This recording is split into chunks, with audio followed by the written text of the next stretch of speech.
Well, good morning, everyone. It is 7:05 in the morning. It is a Tuesday morning. It is another day on top of the ground, and the ground's not on top of you. It is a day to be celebrated because this day was never promised. And you may not believe this, but last night somebody went to bed and it didn't get up this morning. And if you got the call, I say that's a pretty good thing. So it's time to rise and shine. The temperature outside this morning is, well, it's not too bad outside this morning, as a matter of fact. The weather forecast for today is, believe it or not, just in case you want to know, the temperature outside right now is 53 degrees. Today, we're going to have a high of, I don't know what to say. What's the date high? Somewhere around 72 degrees. Going to have overcast skies with a 15% chance of precipitation. Slight chance of rain and showers. High about 72. Wind southwest at 5 to 10 miles per hour. Tonight, 24% chance of precipitation. Cloudy. Slightly chance of rain and showers. Low near 60. Winds light and variable. On tomorrow, if we can really say that, 22% chance of rain or precipitation, whatever's going to fall out the sky. Cloudy skies early will become partly cloudy later in the day. High near 75. It looks like it's summer all over again. Again, right now, if you're just not getting out of bed, it is 53 degrees, 70 with a high today of 72, low tonight of 60. Good morning to you. It is time to rise and shine. I'm Kevin Elkins, and this is called Decisions because everything we do requires us to make one. And even if we don't make one, well, we just made one, didn't we? Good morning to you. It's time to rise and shine. We change the world and history right here where we're from. It's new beginning to you and me, cause we're not done. In our city, in our city, in our city, we're not done.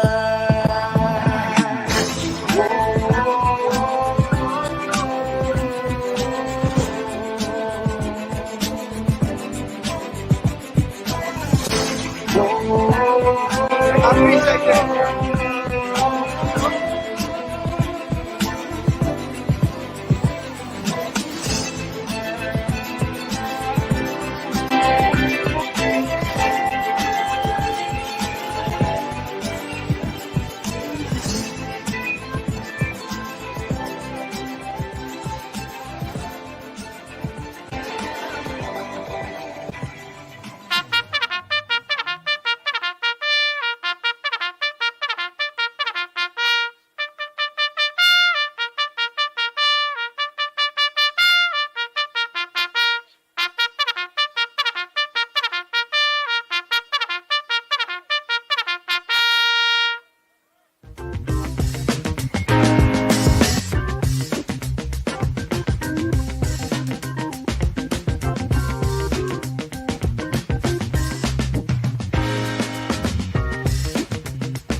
And good morning, everybody. I hope this day finds you well. Well, just for the chronic complainer in Alabama, I'm just In the quiet of the putting this out moonlight, for the chronic complainers about how Alabama's not this, Alabama sucked, Alabama, and some of those things may be true. Just for the chronic complainer, between now and the 26th of January, you can run for office. There are the qualifications are open. I mean, the qualifying is open from now to the 26th. You know what I want to see? I want to know if Jamel Brown really gets on the ballot. That's what I want to see. That's what I want to see. Anyway, good morning to you. It is a great day to be alive. Next up, of course, it is our Daily Bread, because that's what we do. Because, well, a word from on high is always a good way to start the day. Because I got to tell you something. There are some days, every day is a good day, but there are some days that are better than others. Good morning to you. We'll be back, our Daily Bread, after this. Every trial with lessons wrapped tight in every shadow, you are my light. Thank you, Lord, for the laughter and tears, for the strength you give in all my fears, in the rhythm of my heart. I hear your call.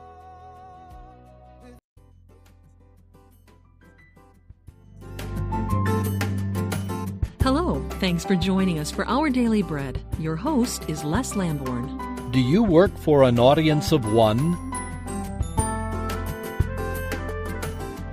Julie Ackerman Link has written today's meditation titled, The Night No One Came. One winter night, composer Johann Sebastian Bach was scheduled to debut a new composition. He arrived at the church expecting it to be full. Instead, he learned that no one had come. Without missing a beat, Bach told his musicians that they would still perform as planned. They took their places, Bach raised his baton, and soon the empty church was filled with magnificent music. This story made me do some soul-searching. Would I write if God were my only audience? How would my writing be different? New writers are often advised to visualize one person they're writing to as a way of staying focused. I do this when I write devotionals. I try to keep readers in mind because I want to say something that they'll want to read and that will help them on their spiritual journey. I doubt that the devotional writer David, whose Psalms we turn to for comfort and encouragement, had readers in mind. The only audience he had in mind was God. Whether our deeds mentioned in Matthew 6 are works of art or acts of service, we should keep in mind that they're really between us and God. Whether anyone else sees doesn't matter. He is our audience.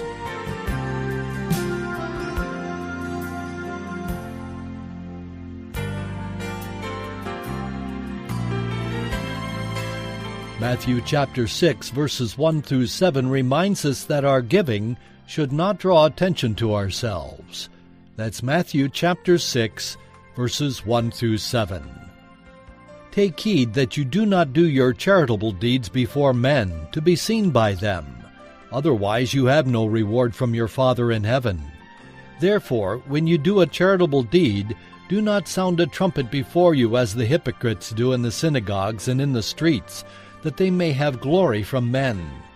Assuredly I say to you, they have their reward. But when you do a charitable deed, do not let your left hand know what your right hand is doing, that your charitable deed may be in secret. And your Father who sees in secret will himself reward you openly. And when you pray, you shall not be like the hypocrites, for they love to pray standing in the synagogues and on the corners of the streets, that they may be seen by men. Assuredly I say to you, they have their reward. But you, when you pray, go into your room, and when you have shut your door, pray to your Father who is in the secret place, and your Father who sees in secret will reward you openly.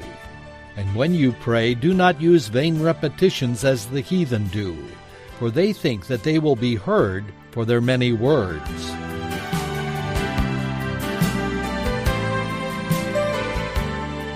Heavenly Father, forgive us for trying to do things to gather an audience. We have an audience of one, and you are the one we should serve. Help us to remember that today, for we ask in Christ's name, amen. An audience of one. And as you think about today's meditation, remember, serve for an audience of one. My name is Les Lamborn. An audience of one. The most important audience. If you found help from today's reading, we'd encourage you to tell others about this ministry. And you can also check out odb.org for other resources that may be of help to you. Look under the Resources tab at the top of the page for more helpful material, such as Answers to Tough Questions, which covers a wide variety of topics. And you can read them online at odb.org.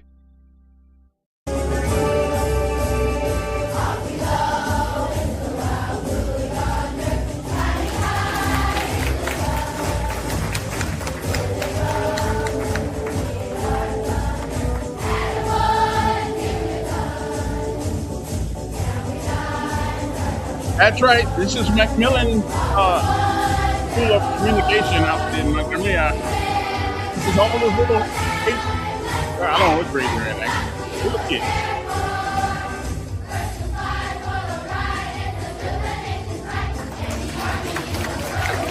Alex, hey, for me.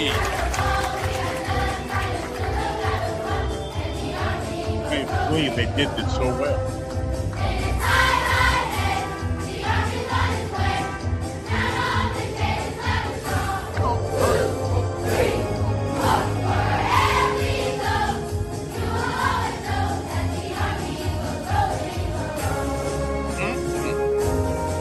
What's next?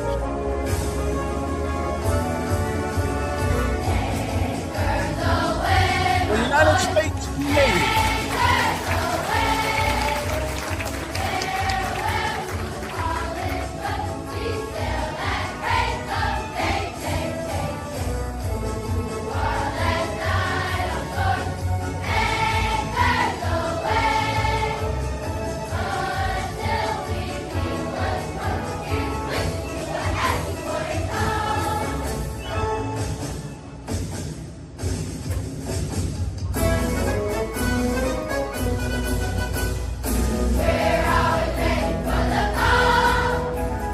United States Coast Guard. Still haven't figured out exactly. No, it's not.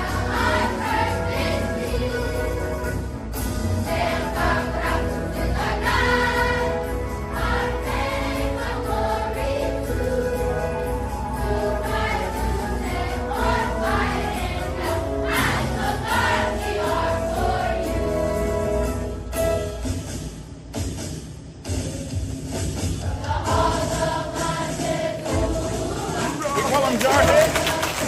I don't know if I've seen them. They're known, though, as the United States Marines.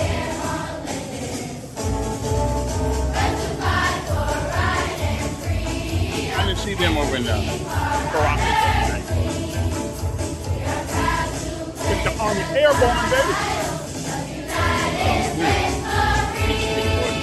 They work.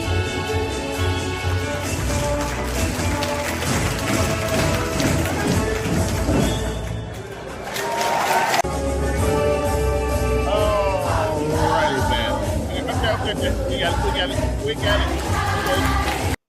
I'm good. I got it. Now I did find out something. See, I knew that we were going to find out more of what happened over there later on because the president's on TV, talking. And that's my man. I like Trump, but I don't like this issue. But they was on TV talking about nobody got hurt. Well, none of our folks are, but they did lose from my sources. Now they did lose. We did kill about 40 people. And you can't put them kind of bombs any place without hurting somebody. I mean, that's the whole purpose of shooting the bombs, so you can hurt somebody. And the problem with military in urban areas is that there's going to be somebody get killed as collateral damage. And I mean, one lady, I think that got said it was an 80-year-old lady. I don't know. Again, nah. There's nothing the president can say to make me side with him on this. I thought that was a bad move. Again, if he was here in America, if Maduro was here in America and we found him walking the street, take him, get him to jail because he on our soil. But it's going to be a long time for anybody to convince me what we did was right, all in the name of drugs. I'm just, they may have pushed the drugs, but we sure asked for them. So we're trying to sway our conscience by going after them rather than going after the people in this country who are willing to pay astronomical prices for drugs because they want to get high. So I don't know. I'll never be okay with what he did. Then again, I still like Trump, but that don't make him perfect, do it? No, it don't. And this was an imperfect move in my mind. Now there are a lot of conservatives around the country who said that what we did was good. I'm waiting for the other shoe to drop. Okay, there's always an opposite and equal reaction to every reaction that we take on this earth, and I'm just trying to figure out what's coming. And I won't be able to figure out what's coming. I don't know what's coming, but something will. You bet that something will, whether it's here or abroad. Something will happen. Good morning to you. Also want to tell you about our sponsor, One Stop Wireless at 334-320-2988, 3445 Atlanta Highway, corner of Atlanta Highway and Coliseum Boulevard. If you need a cell phone, if you don't have one, or if you got one that you like it, but they turned it off on a brother because you just can make that payment, don't worry about it. You can take that phone down to One Stop Wireless. They can get it back to working. That's right. They can get it back to working for you. Put it on their system, and you'll be up and talking in a day. It won't even take you a day. It'll take you maybe an hour or so. They'll hook that up for you. So, One Stop Wireless, again, it's right on the corner of Coliseum Boulevard and Atlanta Highway, right there in the Shell gas station. They got a store right there in the gas station, so you'll be able to, get some gas and get your phone done at the same time. All right. That's right. So if your phone's out, take it down there and let them get it back on. Or if you don't have a phone, they got plenty of phones. They got the Apples, they got the Samsungs, they got all kinds of phones down there. So go check them out. And they got internet appliances, which would allow you to get on the internet no matter where you are. You can be going down the street with this thing, and the kids can play in the car. They got this box, right? They can play in the car on the internet. Yes, your phone can be hooked up to it. Everything can be hooked up to it. It's really, really good. It's only $45 a month. Now there is a fee to get it set up, but I'm telling you something. No more having the kids fight each other about the tablets or anything like that. You can take your laptop, you can take your phone.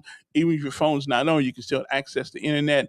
And it's a little box, and you put it in the car with you, put it in the house with you, wherever you want to put it, and everybody's got internet. Okay, I'm just saying it's really a good deal. So again, One Stop Wireless, located at the 3445 Atlanta Highway, right on the corner of Atlanta Highway and Coliseum Boulevard. Okay, I want to thank them for having faith in us, so they can. We want to get them some business because we want them to stay friends with me. Okay, because I would say I got to feed the kids, but I don't. But still, we may have to. You never can. I got to feed myself. All right. So good morning to you. Hope this day finds everybody well. Now, before we get this day started, I'm going to show you guys something here that I said I knew was going to happen. And this is not going to end well. I just don't know for who. This is not going to end well. America is not a Muslim nation. We are a Christian nation for the most part. We don't mind Muslims coming here, celebrating their faith, carrying out their faith. That's fine. But when you try to change America into a Muslim, right? And this is what's happening in New York, my friend. This is what is happening in New York. Now, what I'm about to show you, I knew it was coming. I just knew it was coming. Okay, but I'm gonna let you guys show what's happening in New York right now, 5 times a day. 5 times a day. Okay, 5 times a day. Um, yeah, 5 times a day. This is what's happening in New York. Okay, and again, again, I mean, they voted for it. I mean, he didn't go in there. Um, uh, he didn't take it over by or by fear or by I mean, some unlawful method. He used the system because our American people have been so used to freedom until they really don't understand what's going on.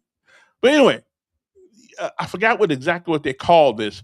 It is called what's it called? Anyway, it's a prayer 5 times a day. Are hearing Azan. Come here. I think we pretty off the Texas stuff. Yeah. And in the background, you hear the Muslim call to prayer. This is New York. I never thought in my life he's gonna be here hearing this in the middle of New York. Good. I think we are hearing Azan. Come here. Yeah. Muslim call it, they do it 5 times starting at 5 o'clock. Yeah. I'll show you all that. Yep.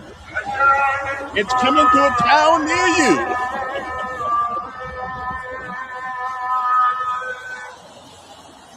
I never thought in my life he's gonna be here.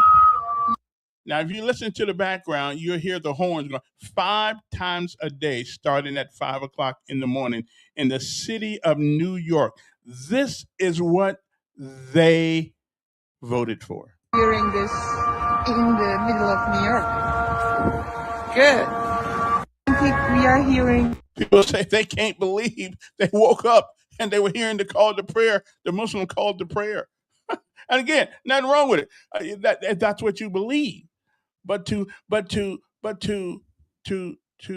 try to convert what? How many people in New York? 7 million people, 8 million people, a bunch of people. To convert them. Well, I don't know. Okay, but this is Azan. Come here. This is just the beginning. They pretty off the Texas stuff. Yeah. Yep, just the beginning. Just the beginning. I'm just saying, just the beginning. Yeah. Donald, I think I'm just gonna dump you from my show. I've never done that to anybody, but I'm gonna dump you. Okay. Jesus was a Muslim by his submission by the will of God. And listen, and you may be right, but we know that the Muslim faith are the practices of Muslim, like one of the practices of Islam, a Muslim, whichever way you want. I don't really know what the actual official name is. That you actually have a right to lie to a Christian. Just lie to him. Just. I mean, don't tell them the truth. Just tell them a lie. And listen, hey, if that's what you believe, that's what you believe. Do we really want to people to submit under the threat of violence, under the threat of, and I realize that's not what it's supposed to be. Well, he didn't claim Christianity because he was the Christ. The Christ, not I mean, he didn't, of course he didn't claim it. He was the Christ. Okay. I mean, he wasn't going to claim it. That came after he left. Okay. Okay. And the Jewish thing, I don't know. Listen, any group of people who don't like another group of people because they happen to be different is no friend of mine. Let people live their own lives. But again, this thing going on in New York right now, I'm telling you, it is the beginning of something, and it's not good. Okay, we are not an Islamic nation. We are, at least we call ourselves anyway, a Christian nation, and to try to force that lifestyle on America, this is not going to end well. It is not, for somebody, it is not going to end well. I don't believe that you should kill people because they're homosexuals. I think you should talk to them. and pray for them. But you shouldn't kill them. I don't believe in honor killings. Killing somebody because somebody did something wrong, a girl or whatever. Mandatory marriages to men much older than you are. Right. He was right. He was, but evidently, he didn't mind the call. And again, you know, it's like the Catholic. They do things I don't like, but Islam is incompatible with the Constitution of the United States. Their lifestyle is incompatible. Now, as a group of people, that's fine. You get in your own little sect there. You pray to whatever God you think you got to pray to, and all that stuff. But as a nation, oh no, this this ain't gonna end well.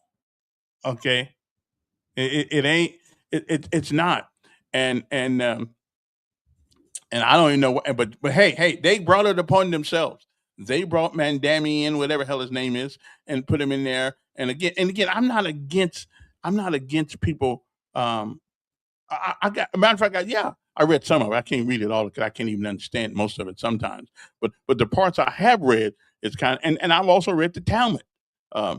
So I listen. People have a right to believe what they want to believe, but you don't try to change a country that is predominantly Christian. Yeah, I mean, so I'm just saying it's not going to end well for somebody in this country to have the prayers 5 times a day in New York City, like this is Tehran or Iran or Iraq or a place like this. This is the United States of America. It is not our custom to do. Now, you want to put it in your house, that's fine, but have it blaring off the streets of New York, promoted by the government,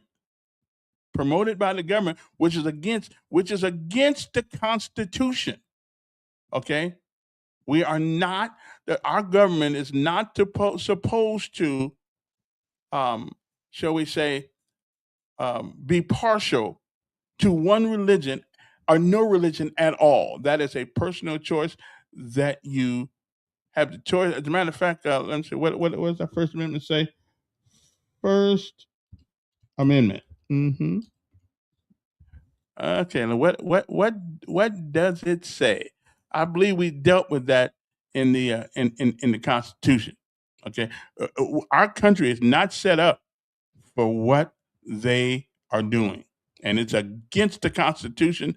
And I don't know how it is going to work out. I don't know how it's going to work out in New York, but Congress shall make no law respecting an establishment of religion or prohibiting the free exercise thereof, or abridging the freedom of speech or of the press, or the right of the people to peacefully assemble and petition the government for redress of grievances. Okay, but this is the part that gets me. Congress shall make no law respecting an establishment of religion. And the mayor of New York right now is exactly doing that. And I don't know how he is going to listen, and I ain't never said MAGA was perfect either. Okay? But again, our government entities should not be in the business of promoting a religion, not the government. Now, if the patrons of New York City got together and said, "Hey, we're going to play this in our neighborhood," that's fine. But when government gets behind it, okay. Now, but he told everybody who he was. I mean, we knew who he was. They got a bunch of idiots in New York. They voted for their own demise, their rights. As a matter of fact, they got something in New York right now. Listen, you're missing the point. Prophets, there's nothing wrong with prophets, you, me, or anybody else praying throughout the day.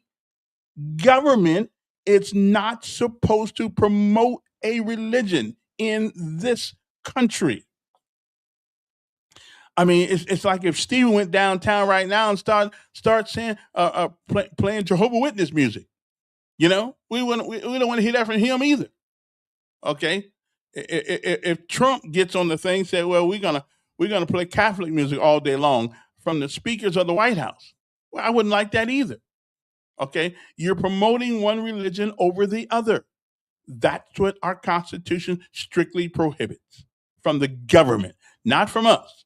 Not that's why the people always lose. They always lose when they get on football teams who pray before a game, because that's not government sponsored. That is the student body saying we want to do this. Okay, they're not forced to do it. They don't have to do it. And I'm telling you, this is not going to end well. Okay, it's just not. It's not. It's not going to end well. I'll just tell you, we don't live in a nation where we have to succumb or submit to any religion. None. Okay.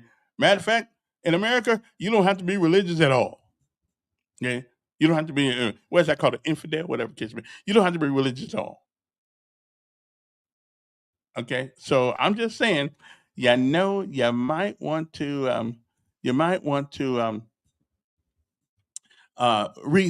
New Yorkers might want to rethink. I'm just going to see how long this is going to stay, because if our Supreme Court does not strike this down, then our country's gone. And the First Amendment is the most important amendment of all, and that's our reason. Because sooner or later, then, our podcast's going to be gone, our radio show's going to be gone that don't stand by the philosophy or the philosophical principles of Islam. I'm telling you, that religion is inconsistent with the Constitution of the United States. And so that's my thing.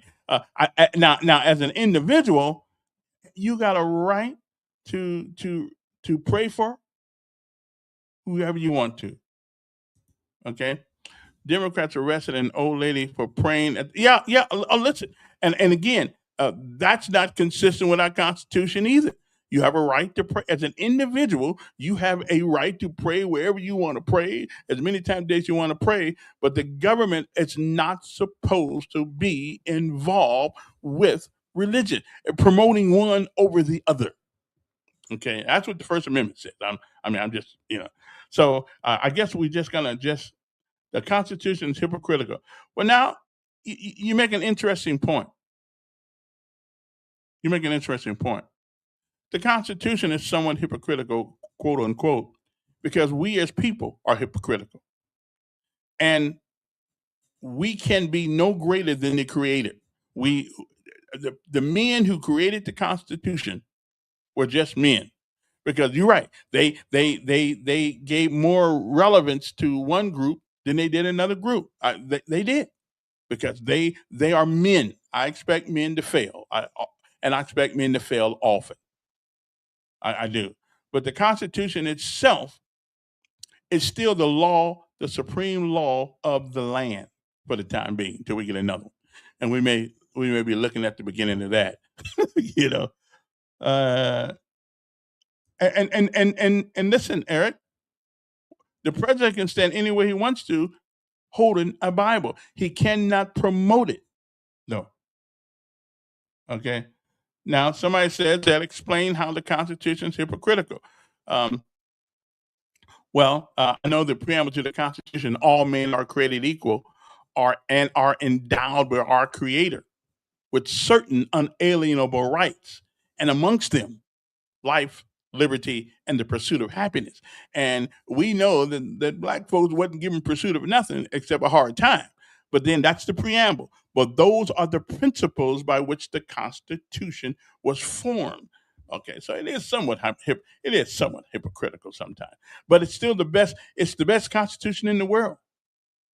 Okay, they bless their troops in God's name. Well, we are a Christian country. Okay, but we don't promote it. You can't make people sit there and be a Christian in the military. You can't. You can't make it. You can't make them be a Jehovah's Witnesses. You can't make them be anything. They don't have to go to church at all if they don't want to in the military, because the government cannot force you to a certain belief. And Mandami, whatever the hell his name is in New York, is forcing people to listen to his belief system on the speakers of New York. And I'm telling you, there's something wrong with that. Okay, because how would you? Well, I'm gonna put it this way: how would you like to go down to the city hall and there's a preacher? Okay, well, he can sell them. I mean, listen, the Bible said that piece of material is nothing but a book, like any other book. You can sell books. They don't give Bibles away free in the store. Even in the bookstore, you got to buy it. So I don't have a problem with that. And now you got it all online, so you don't even have to buy it anymore. You just download it. I mean, no, I'm just saying. We sell a lot of things in America. Okay, we bless the truth, and even in the army right now, even in the military right now, you cannot promote one religion over the other. Okay, it has to be. Even your sermons have to be somewhat generic. Okay, somewhat generic. I'll have to get an army chaplain on, because they can't do what they used to do. Okay. Uh-oh. Show me a Christian who is in submission to his will to do wrong. Show me any man that's perfect. Show me any man that's perfect. Show me. Muslims are not perfect. Christians are not perfect. Latter-day Saints are not perfect. Jehovah's Witnesses are not perfect. We're not perfect. If we were perfect, we wouldn't need Jesus to die on the cross for us. Who do you think is promoting it? Promoting what? Where? Promote what? You got me on that one. But anyway, the government, but as an individual, as a group of individuals, but anybody in charge of a government office is not allowed to promote a religion. Not in America. At least not until right now.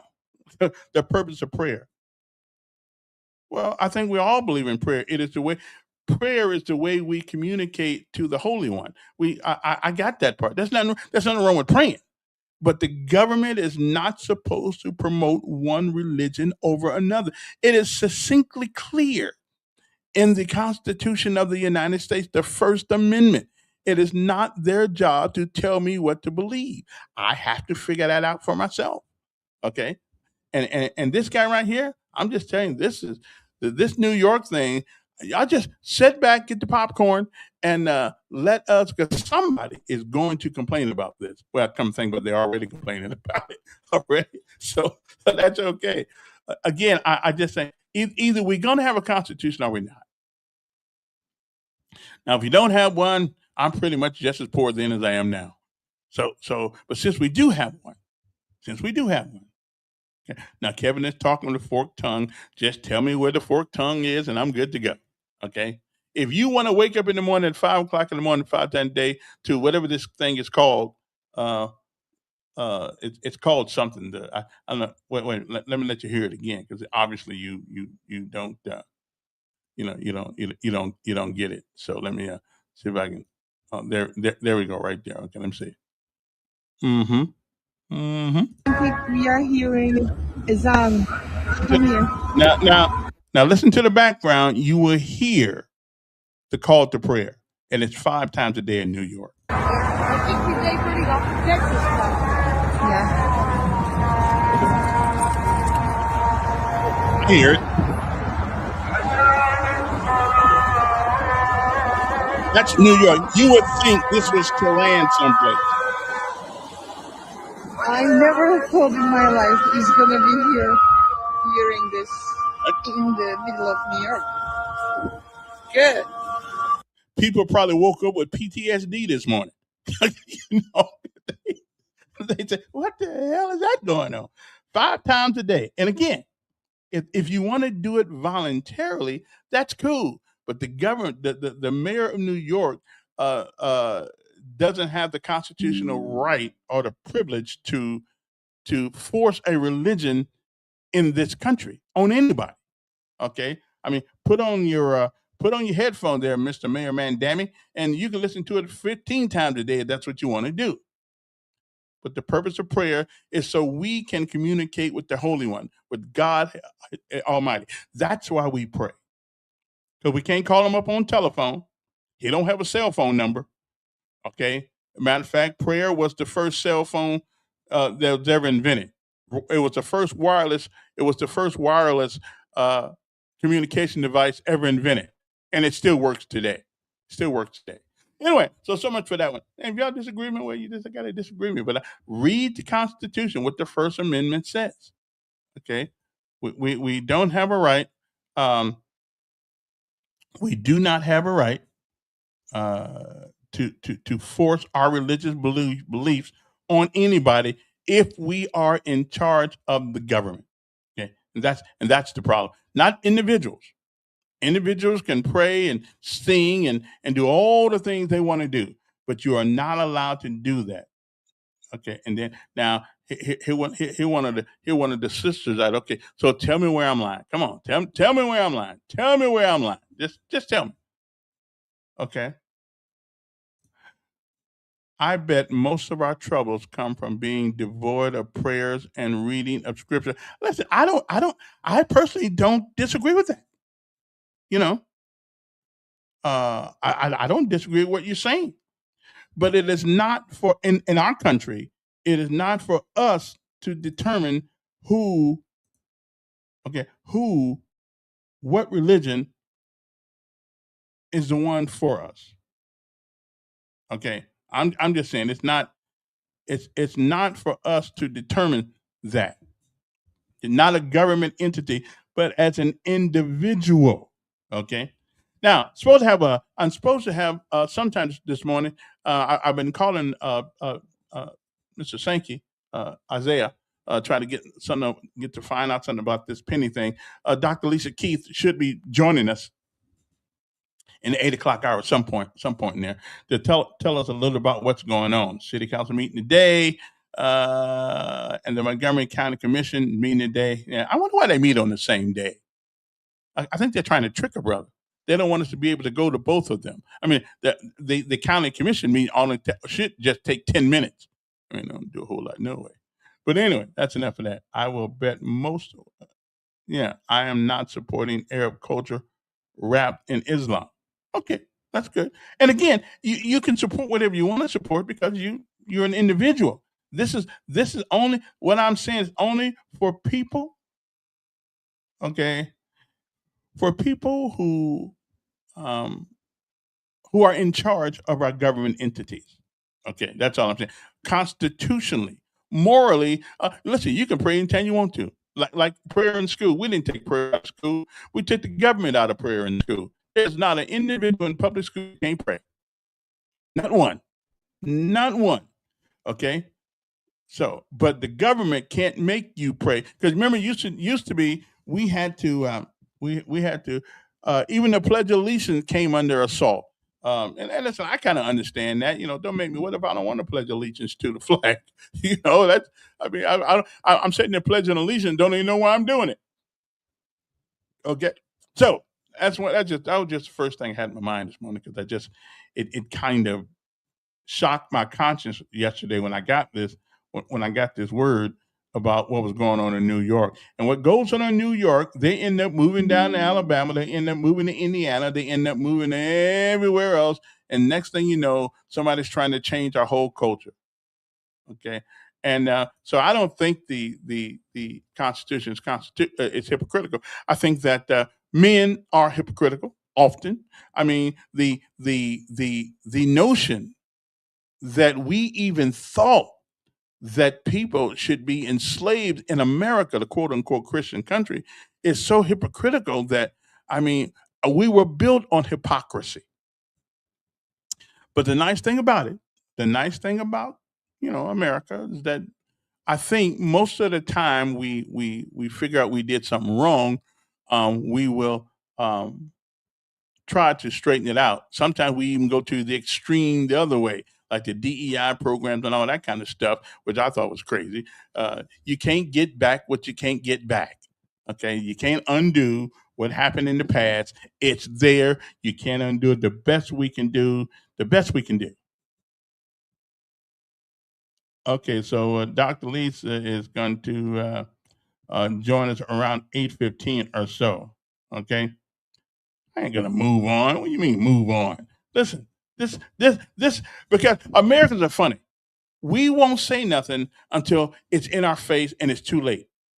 I ain't gonna move on. This is you must are you Muslim? The person that texted me, are you Muslim? I mean, again, I don't have anything against it. I wouldn't want to go. I wouldn't want to go down to City Hall and see a preacher inside City Hall giving sermons. Okay, I don't want to see that either. If Stephen did that, I'd be on him too. Now, somebody to lead prayer at the council meeting, I don't have a problem with that. You know, the government's not. He asked them to come do it, but not. And everybody there in the hall don't have to believe what the preacher's saying. Again, that's just the way things are around here. Anyway, so moving right along to other things. Tell me to move on. I think that listen, we need to spend more time talking about things of substance. Okay, because that's how we got all off kilter. That's how Trump ended up in the White House, and I'm glad he did for that time being. I ain't too much with on this Maduro thing, but that's how he ended in the White House. And the one question that nobody has answered me since we've been whining about Trump: how did a guy get in the White House to be president of the United States that has never ever held a political office? How did this happen? He didn't listen. He didn't start as dog catcher. He didn't start as the guy working for the county commission or the city council. No, he went to the top of the hill, baby. How did we get him? How did he get in? And when you can answer that question, you'll see how he got. You'll see why he's there. Because all these so-called sophisticated, educated individuals in this country who were running was giving us the same. And one thing about Trump, he ain't boring, and he don't put out the same crap every day. Well, some of it he does, but how do we get there? That's where the shame of this comes from. If there is any shame attached to it, is because we keep voting for people like they did in Mandami, and Mandami right now is fitting to do something with the. Now I kind of agree with them in a way on this one. The housing in New York, and it's getting that way here in Montgomery. That poor folks can't afford to live in the city they were born in. They just can't afford to live, especially older folks. And so now he's going to, I think, raise the taxes and all kind of things, or because you happen to have money. So why in the hell do you want to work hard in New York when all they're going to do is try to take your money? Get the hell out of there. If Montgomery came out with a 40% tax on groceries, I'm gone. Okay, I'm going out to Basin shop or something. I don't know, but so we allow things to happen and then wonder how we got here. Okay, listen, I need to talk about the state of Alabama. All this problem. What problem Alabama got? Now, Eric, you may be right about this one. Studies show Americans are becoming dumber. I don't think we're becoming dumber. We have access to more information now than we ever had in our whole lifetime. But I do think we are making it seem that getting the answer is more important than understanding the answer in America right now. We are teaching the test. We're teaching the answers to the test rather than understanding why the answers are what they are. I know that 2 plus 2 is 4. But the question is, did I know that 1, 2, and 3 are part of that 4? You know what I'm saying? So it is, we're not dumber. We're not dumber. We're just not as smart and logical and reasonable as we used to be. Okay, we're not dumber. Because dumb means that you have the mentality of a third grader or 2-year-old. You don't understand anything. Okay. So I think we come in. I think our education system in America is almost shot.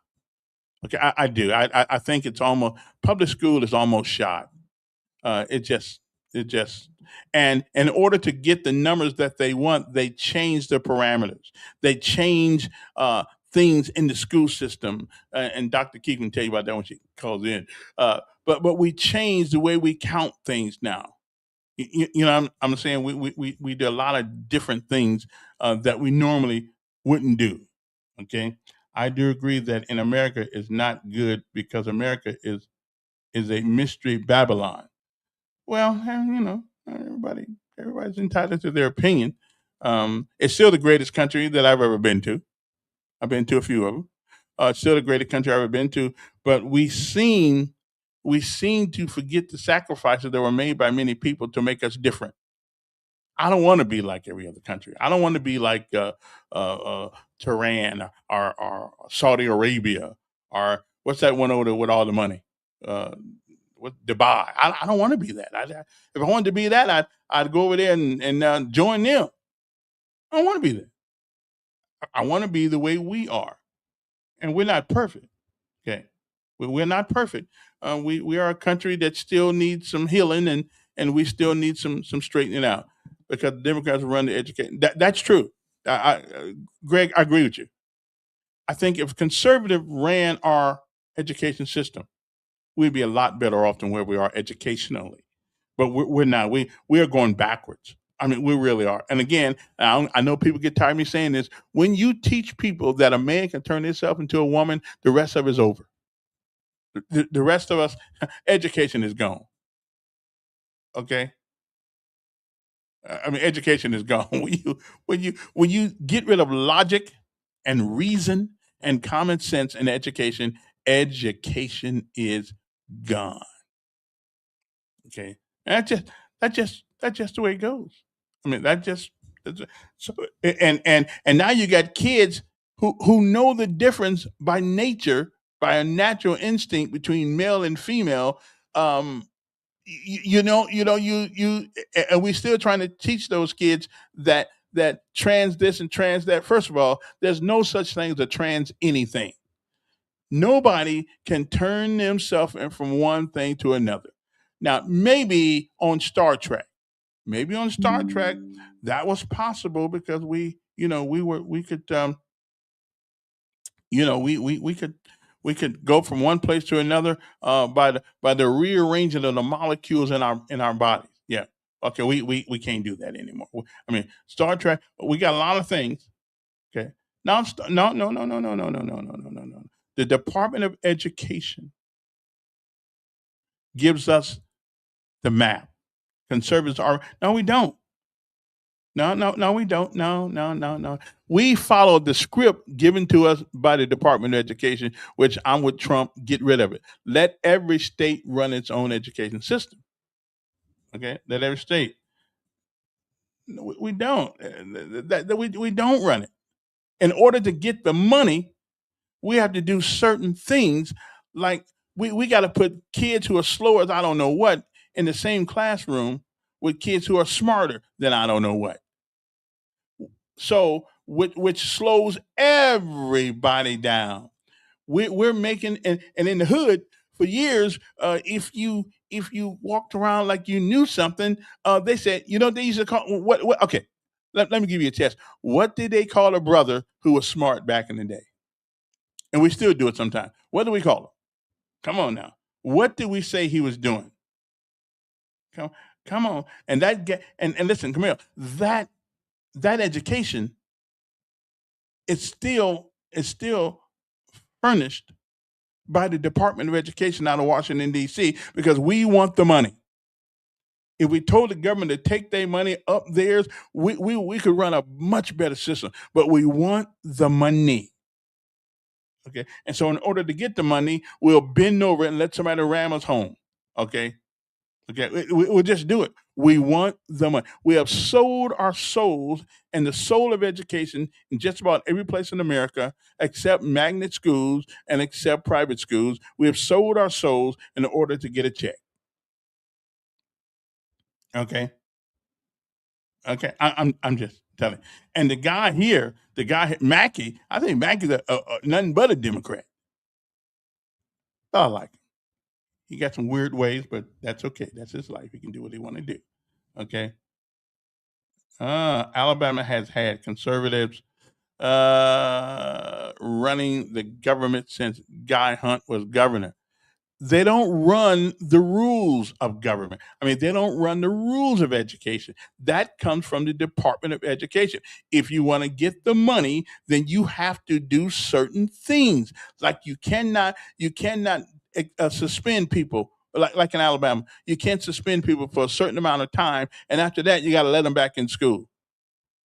We don't have a school for incorrigibles. We used to have that. We don't have that anymore. We got all women on the school board, which is not a great thing because women are nurturers rather than disciplinarians. We can't do anything. We have to. I went to one of the high schools here, letting guys come to school with a dress on. I mean, because we want the money. We are willing to do anything because we want the money. Okay, we're sold ourselves. But it amazes me that private schools get less money and do a better job. Guy Cross don't get the government money. I don't believe that. At least I don't think so. I don't know that we get, and they do an outstanding job. Outstanding job of educating our kids. So again, we are still led by the rules of the Department of Education. What's that? DE, Department of DEO or whatever it is. Department DOE, whatever it is. Department of Education. Okay. The minister. Okay. Are you talking about Joe? Now, I think I got my phone squared away. I'm not exactly sure. I think I do, though. I think I do. I think I figured out what it was yesterday. I was kind of hit the wrong buttons. So I'm trying to do. I got four screens in front of me here, and I'm trying to figure out how to hit the right button sometimes. And sometimes I don't hit the right button. But let me see. I think let me make sure my numbers working here because I want you. So I want you guys to chime in because I'm not right about everything, just mostly everything. Multiple mentions of ABCNews.com statement, blah, blah, blah, blah. The January 6th plaque made to honor law enforcement. Poor white trash got tired of rich white trash. So they elected your guy. That's not. So poor white trash got tired of rich white trash. And so we put Trump in the White House. No, that wasn't it. That wasn't it. People kept hearing the words from everybody, from every politician, like Alabama, like now that the from now to the 26th of this month, you're able to put your name on the thing for lieutenant governor, governor, and a few other offices out there, and you see, and what really surprised me is Phil Insler. Phil Enzo, I thought he was going back to New York. Um, he is going to. Do you think class sizes have?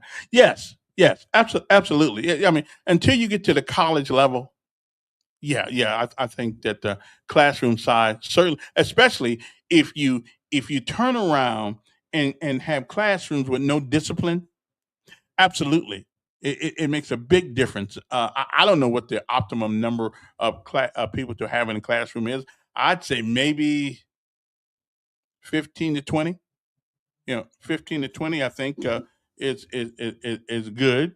I don't think that we need that much more than that because, especially with no discipline.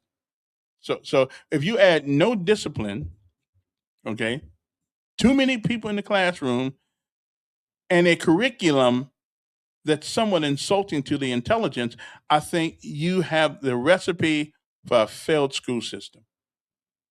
And we do. Yeah, I do. I think, yeah. I believe that the classroom size are too big. And funny thing about it, now here's the thing about I don't understand about our schools, but when Lisa comes on, we'll hopefully she'll talk to us about that because we got less students in the system now, and they're still asking for more money, but they don't give us discipline. So because we make all these excuses, let me tell you something, and to Mackey and to all these people, if you don't discipline them, if you don't get disciplined at home, you don't get it at school, where do you think you're going to get it? You're going to get it in the streets, and you're going to get it in jail or in prison. Those 3,200 bed prison that they building, we'll be building another prison in 10 years to put the overflow in it. Okay, no discipline means no order. Okay. Now I'm going to see if my phone is working. Good morning. Good morning. Hey, listen, when Lisa come on, ask her that 1 cent that you all keep talking about. Is that the 1 cent that they were supposed to return to the taxpayer after it expired? No. That's not what it is. The I said ask her. I didn't Okay, say ask but I know this because I had a conversation with the guy yesterday. This is not a government. The people never voted for this. For the money they're talking about, the people never. And it's something that the city council, the county commission came up with, and all they want to do is take a portion of that money and put it toward law enforcement and a couple other things. They don't want to get rid of the whole money, all the money. Listen what I'm saying. What is that tax? Remember we had two. You were gung ho for the taxpayer paying more money to the system so that Montgomery Public School would get all of the money that's due them. You remember you advocated that passed. But there was another tax, that 1% tax that was supposed to be coming up on the expiration date. That's the reason I said ask her. Well, when she comes on with Will, man, hey, can you hear me over there? I don't know if anybody can hear you on the phone. That's what I'm I telling don't know because I got my computer turned down and I'm out of state. you. You're out of state. Mm-hmm. Even you trying to get the hell out of here. Okay. All right then. Well, anyway, I want somebody to tell me out there. Did y'all hear my call on the phone? 'Cause I think I just got another button kind of screwed. See, I can't fix this unless I got somebody on the phone and somebody listening at the same time. Okay, I'll listen when he gets in. Bye. Where is that penny coming from? Or they're not trying to take the whole penny back. Oh, okay, thank you very much. Appreciate that. Not trying to take the whole penny back. All they want to do is take a portion of that money and put it toward. Oh, good. Thank you very much. We want to take a portion of that money and put that money toward some other things. Okay. So it's not that they're not trying to take. And this was a penny not voted on by the taxpayer. It was voted on by the city council. Excuse me, by the county commission. So yeah, and I guess it is theirs to do away with or take some of it and put it someplace else. I would imagine that we do need some more money in law enforcement, but I still can't figure out why the sheriff doesn't seem to have a problem getting people um, to work. I don't understand that. Why he don't have a problem getting people. Thanks, Daryl. I don't know why he doesn't have a problem of getting people to sign up. Now, according to the mayor, and we're gonna get him on. Okay. So according to the mayor, though, he's got 1,000 people waiting to join. Okay. I think we should make an exception for marijuana, though. I think you can accidentally be smoking marijuana and don't even know it. I'm going down the street yesterday, right? I'm going down the street yesterday, and it felt like a marijuana factory was right next to me. The guy blowing so much smoke out the car until I said, "What the hell?" And they just driving. We should treat marijuana the same way we treat alcohol. If you're going down the street smoking marijuana, we are going to automatically assume that you are under the influence and give your butt a ticket and make you go to court. Because if it didn't do something for you, you would not smoke it. Okay? If you didn't, you wouldn't smoke it. The reason we smoke it because we get something out of it. I'm just saying. Okay? That's all I'm saying. Anyway, and this has got something to do, I think, I know. Did Elton Dean have something to do with this particular penny? I think he did, but I'll have to ask those guys when they show up today who had something to do with it. And I still haven't figured out where Tuberville lives. Okay, I've been going over the news trying to figure out what because according to the Alabama Constitution, you need to be a resident of Alabama at least for at least for 7 years. So I'm just not sure. Oh yeah, if he's been there, and we'll find out where he lives. Now, of course, he does have residences. Now, if you got money, then you can have a bunch of residences in a bunch of states anywhere you want to live at. They already do what? Oh, for marijuana? They do it for marijuana? Oh, I didn't know that. Okay. Well, why is everybody still smoking it then? Why are people going down the street and it smell like a marijuana factory right next to you? If they do that, I guess because we don't have enough policemen, out there guard. Because I know they smell some of this stuff. One time, a policeman was right next to me, and he smelled it too. But I guess he couldn't tell which car it came out of since everybody is smoking marijuana nowadays. What's so great about it? I got to try it, I guess, to see because it just stinks to me, you know. Anyway, lesson of life today. The lesson of life today is this one. Okay, and this is the lesson of life today is from a quote by George Washington Carver. Okay, the Democrats right now, brother. I don't know if Republicans can pass a drug test at the moment.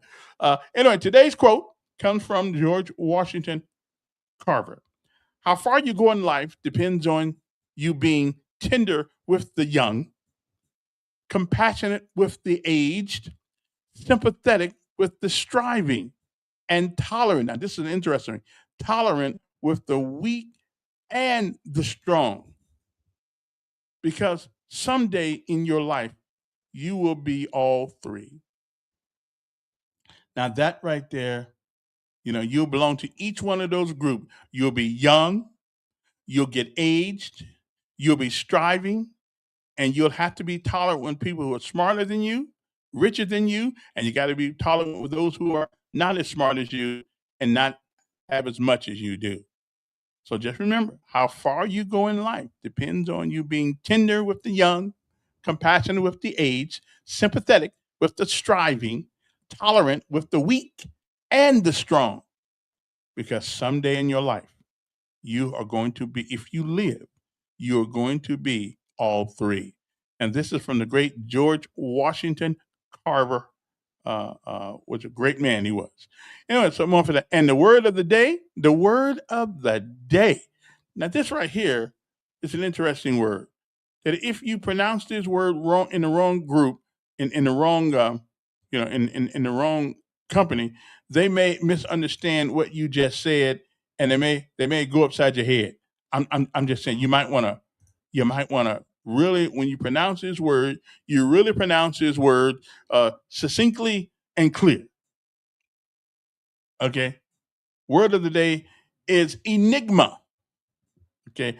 Which means someone or something that is difficult to understand or explain. Enigma. Again, if you pronounce this word in polite company, you make sure you put that E on there. Okay. Enigma.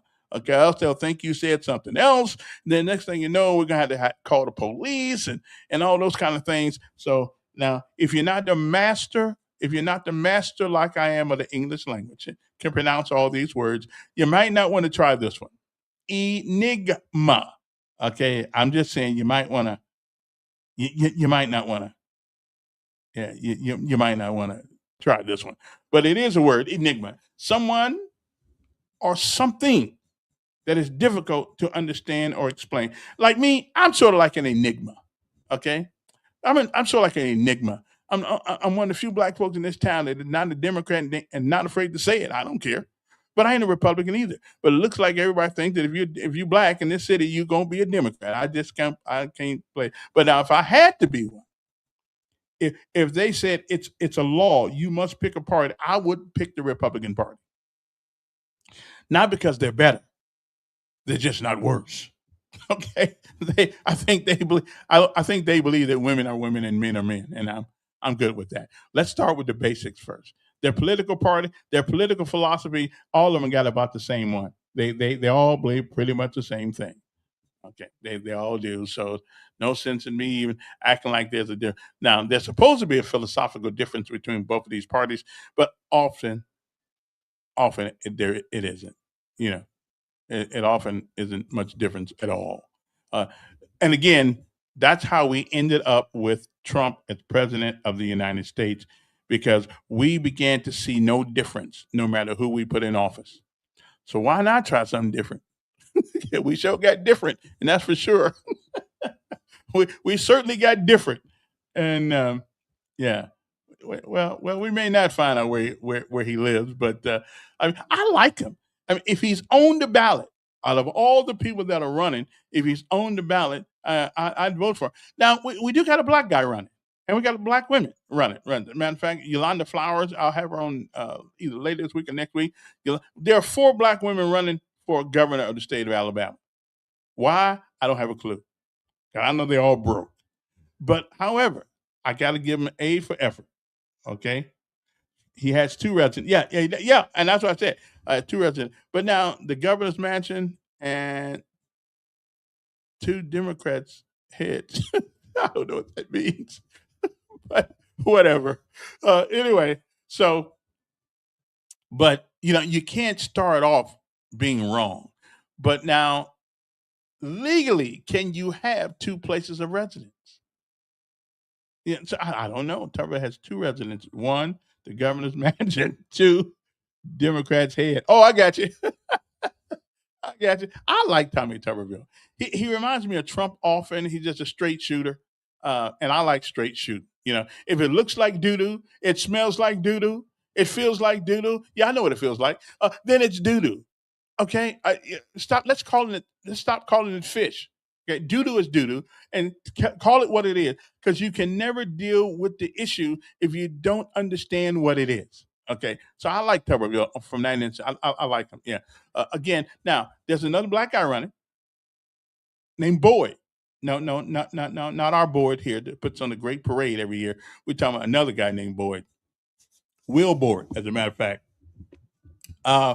Does he have a chance? No. But I'm good from being out there. I'll tell you who the 4 women are later on. 4 black women, and I don't know why it's going to be hard enough for 1 black woman to win, and y'all going to put 4 out there. But I ain't mad at you. Well, one thing about it, you'll never win it if you don't run in it. So that's for sure. But I'm still trying to figure out how Kay Ivey won. Oh yeah, wasn't she the vice? Wasn't she the? Wasn't she the? When I got here, there was a woman who always wore red, who was what was her name? She wore red, uh, great personality. What was her name? She was the Secretary of State, or she was something. Is that how what's the name got in? Um, doesn't every man or woman? Yes, they do. They have a right to run, and I hope they take advantage of that right. Um, Um, I think they have, yeah, sure, they have that right, and so that just, I can't tell you. I can't tell you. I haven't been too successful at it. There, Big Daddy Maine. And my advice would be to ask somebody besides me. Okay, that's all I can tell you. All right then. What else is going on? What else is going on? So we ain't figured out well time, but I have figured out something that a lot of people in education don't quite know. Yeah, Jamel Brown is going to shock the world. Yeah, I'd be shocked if he comes up with the money to run. That's what get me. I'd be shocked if he comes up with the money to run for governor. That'd be one shock that I'll be shocked about that one. But I heard somebody say the other day they're going to pay it for him. So let me get this right. You're going to run for governor, but you can't come up with the money unless somebody pays it for you. And that would tell me if you're going to be a leader, that means you have people following you, right? That means you have people following you, and you should be able to. Um, you should do. Oh, there's Lisa. Well, good morning, Lisa. Good morning, Mayor of the Radio Waves. Although you did pay a lot of money for that degree, so let me say, Dr. Lisa. But you know what? I hear how you talk about people like me, and I'm just normal old folk. I don't even make people call me doctor ever. So Yeah. Well, I don't know, but anyway, a lot of there's a lot of things going on, and there's this. I don't exactly know what the whole penny thing is all about, but explain to us what's going on with this thing. okay, what that is, it was something really Elton Dean came up with. From the county commission probably 20 years ago as a way to help our kids. And it did. And we've been getting it for 20 years. But as you know, 2 or 3 years back, we had to do the property tax because even that wasn't sustaining us. So, and if you remember, Lisa Keith was the one against the property tax. I wasn't for it at all.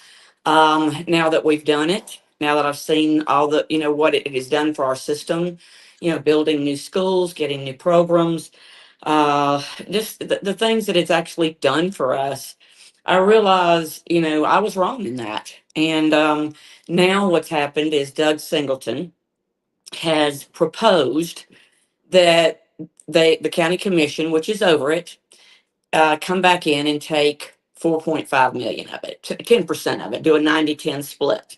And I don't mind being honest of my ignorance. I thought when I heard it was 90-10, I was like, that's not so bad. I'm not the money man. I don't know what money goes into that. I didn't know it was 4.5 million. I'm being completely honest. When I found out from Dr. Bird, hey, this is 4.5 million, the day after we found out that we were partnering with the initiatives and stuff with Trenum, he said it will not sustain us. We'll lose it. And here you have, I mean, it's no secret. The mayor, the president of the chamber, and Buckaloo, we haven't been on the same page. In fact, it's gotten down and ugly on my part. I think on their part too.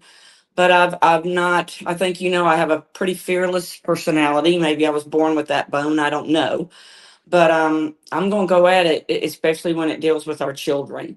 And what the proposal is they take that 4.5 million, and as if you've read the 1819 news, which to me is one of the news channels people ought to be listening to because they do tell the truth. They do search it out, and I'm appreciative for Caleb that does the work with 1819. But if you see what Doug's doing, he switches up as soon as he gets called out for it.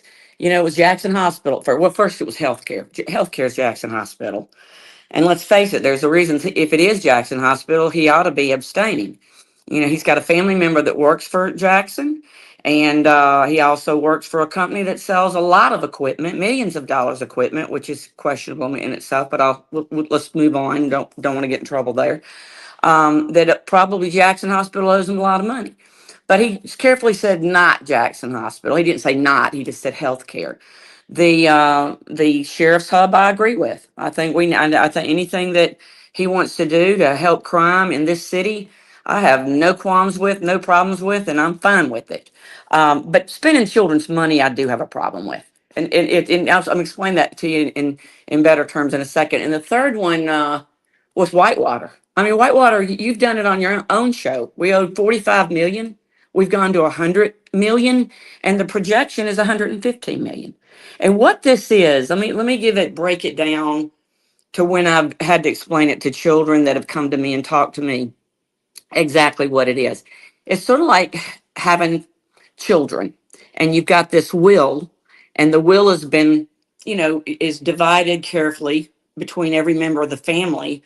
And then you have an executor of that will that makes sure that everybody gets their fair share. Well, that's what the county commission is. And what Doug has done, and I note, I use his name. I use his name because of the way he spun it. He has put a spin on this to make it look like he'll go. He's very carefully, to me, I call it paying him off. I don't know any way to call it, but you go and you give Pike Road money, discretionary funds for football, for band equipment, and then you get the guy to go on 1819 and go, oh, this is not the board's business. No, it's not the board's business. But guess what? Neither was it the county commission's business. And let's not call it the county commission. Let's call it Doug Singleton. Let's call it Doug Singleton. Okay. There might have been one other board member or member of that little commission that came out, but there was a few in this city that did not like our superintendent. And let's just put it blank. Why? Black people have their own prejudice within the black race. The blacker you are, hey, you're colored, or whatever it is. I don't know. But what they've done, they've even got the white man to think that, Kevin. They really have, and that's sad. That is sad to me that you got to look at the color of somebody's skin and think that they can't run a city. What if they did that to the mayor? I have a problem with that. And the fact that I'm speaking real and telling it like it is, it's sad that we have a community like that. Now, let me say some positive stuff here. You had I know it sounds like I'm being negative, but you had the mayor just recently, as 2 weeks ago, maybe let's call it three. I think it was the 6th of December, maybe it could have been the 11th. It was somewhere in that week. But you had the mayor and you had Ann Buckaloo come to a press conference with Trenum University, where we were, breaking it out that, hey, we are on board with them and we've got a shared partnership. And it was Ann Buckaloo that got up there and said, let's put down our egos and let's start building the city together. Let's help these children together. And I believed her. I still believe Ann Buckaloo. I went up and I hugged the woman. It wasn't fake because, hey, I might be running for the board of the local board, which we don't know if I'm running for the local board. I'm thinking about running state, believe it or not. Haven't made up my mind on that. But let me tell you something. I did feel she was genuine. Whether I get reelected or not makes not a hill of beans to me, and everybody knows that. Because when you looked at my post, I am ashamed at some of those elected officials out there that can't stand up on their feet and say what's going on, because it's sad they can tell somebody else to tell me because they know, hey, let's use Lisa. Let's use Lisa. She'll tell her story. Well, you can use Lisa. Lisa doesn't care because you know what? And I mean this. I am very God driven, and whatever God, there is not a person in my family. My mom is dead. My aunt is dead. My dad wasn't around to see me go on the board, but not a one of them with what I have right now in my face, which you can't see it. And I take enough whatever to keep it away from me. I have post-traumatic neuralgia, and everybody seems to think that it's been caused from the stress of me serving on this board. I serve on this board because I'm God driven. If God doesn't want me to have it, if he feels that my illness is in any harm, you know what? Whatever race I won is not going to matter. That's not what's important right now. Right now, what's important is that 4.5 million. I 100% believe it's going to be taken. And like I said yesterday, I didn't learn until yesterday, and it was a very good source, that supposedly the Chamber of Commerce has paid 700 million already towards Whitewater, with the promise that Doug Singleton's going to get it back. Well, how do you think he's going to get it back? You can't take everything that he's planning on doing, from the hospital to a sheriff's hub, which that's the one thing I do agree. And I do agree that the hospital should stay open, but not at the expense of our children. I guess I need to breathe and get a drink of water. Go ahead. Any questions? Well, listen, I don't have a problem with the money that's being invested in Whitewater. Yes, it has overrun its projected budget, but we need something in Montgomery besides race issues to bring people to the city. One of the Okay, but let me explain.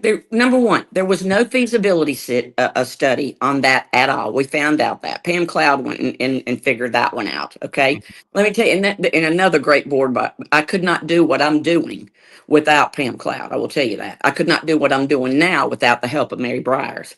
But here's the deal: I totally am fine with Whitewater. But have you been to Whitewater? Do a test of who's been to Whitewater, who hadn't been to Whitewater. I guarantee you most Montgomeryans haven't. And when they have gone, they found out the price of food there, which is far over the budget of anybody living even remotely close to where Whitewater is located. Mhm.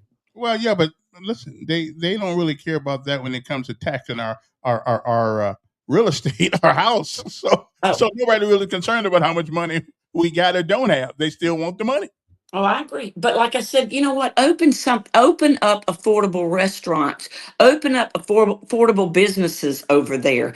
Don't, I mean, if you want to spread the business, I'm all for putting it over there. But here's the problem, okay? You don't have it over there, and they're so busy focusing on one thing, whitewater, when they're not look. It's just sort of like education. That is why I want to run for state board of education, because you got a bunch of educators on the state board that are not educators. And what they've done, think about it. We have a shortage of teachers right now. And why?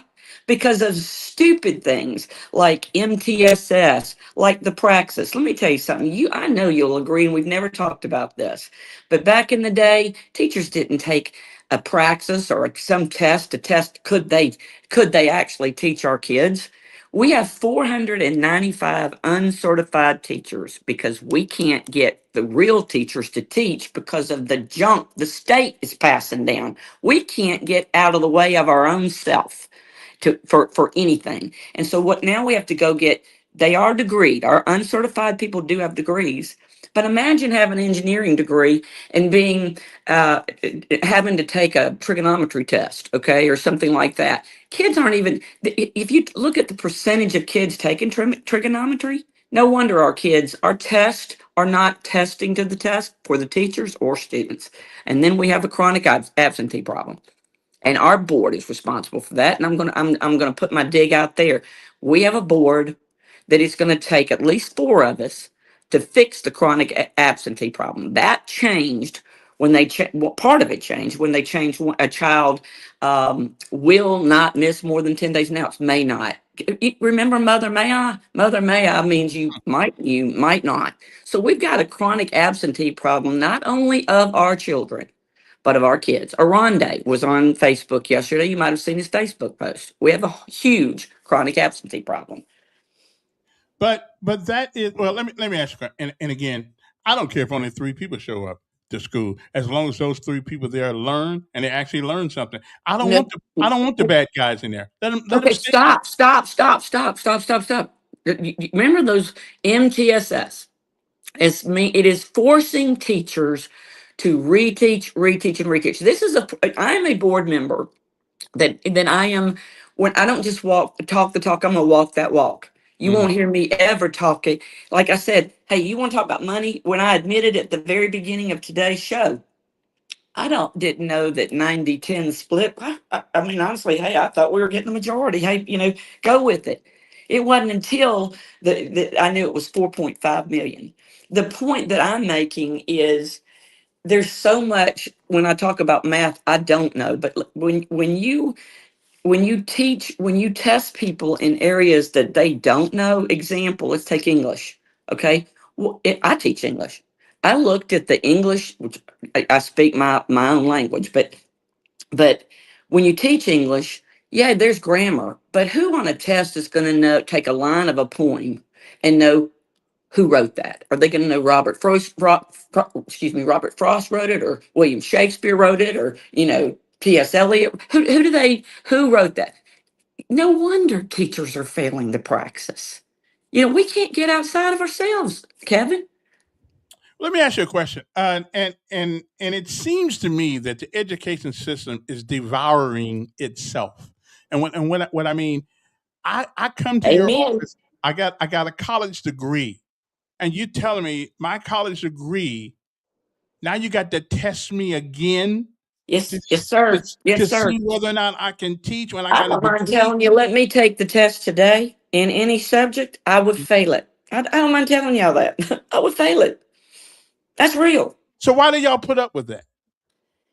That's a state thing, and that's why I've actually considered running for the state. Dr. Bird, I will tell you, that is a man that cares about education Yeah. more than any man I've ever seen. He was around during the grade changes.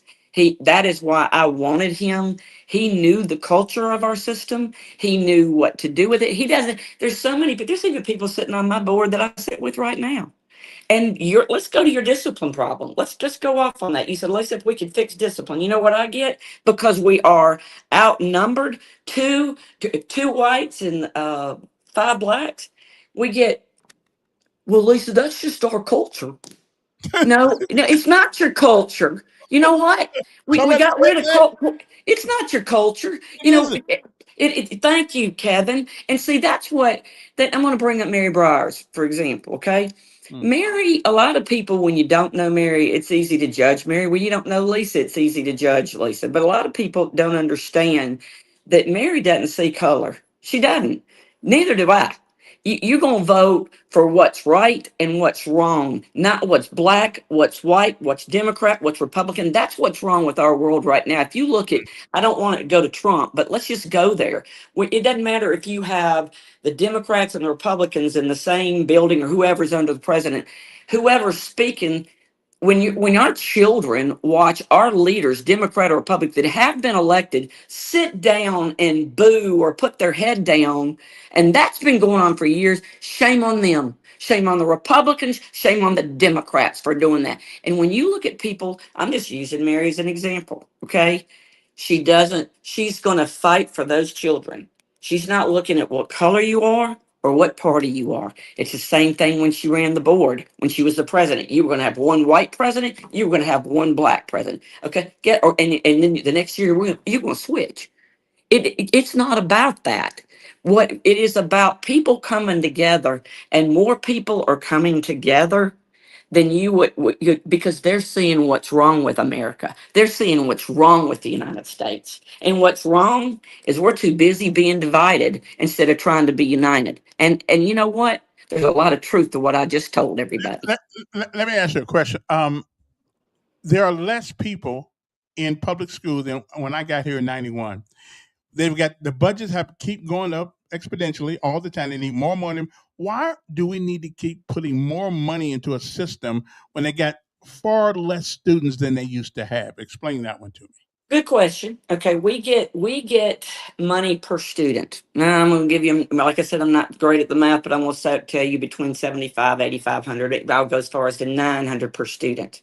But with the charter schools, with your Choose Act, what happens is these kids are pulled out at the very beginning when they're doing the numbers counting. Okay, take that. And that's money we don't get anymore. And we're talking 4,000 and 5,000 since I've been on the board. I mean, that much of a drop. Okay, well, let's say they get past October 1 and they start failing in the private school, or they are a discipline problem in the private school. Guess what? They're thrown right back into the public school, and we got to suck up that money that we didn't get from the first place.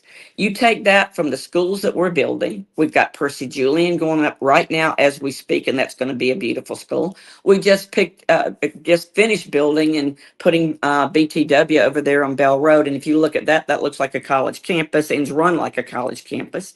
And then we have Capitol Heights coming up. So look at how much does it cost to build a house today? I'm telling you, you've got to look just at that. And just let me give you one program alone. This is one thing that I fought for years.